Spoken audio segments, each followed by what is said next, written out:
Sindaco per Francesco Munari di Cavarzere, la situazione dell'Adige è stato preoccupante, criticità particolari? Allora, criticità particolari no, diciamo che è sotto costante monitoraggio e sorveglianza, con la protezione civile siamo in stretto collegamento, abbiamo aperto il centro operativo comunale l'altro giorno, insomma, per qualsiasi emergenza che possa sorgere.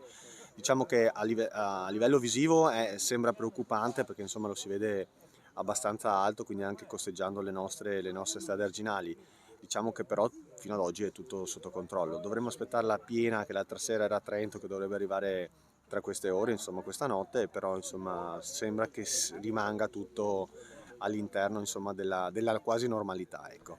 Situazione meteorologica favorevole, quindi secondo lei non ci saranno criticità particolari? Allora, purtroppo non sono un meteorologo, quindi non ve lo posso dire con assoluta certezza. Diciamo che ovviamente la curva del livello idrogeologico e di queste ore, insomma, era verso l'alto. Ci auguriamo che la bella giornata di oggi e diciamo, le poche precipitazioni previste per le prossime ore, insomma, ci diano una mano a far scendere il livello da stato di preoccupazione a livello normale, ecco.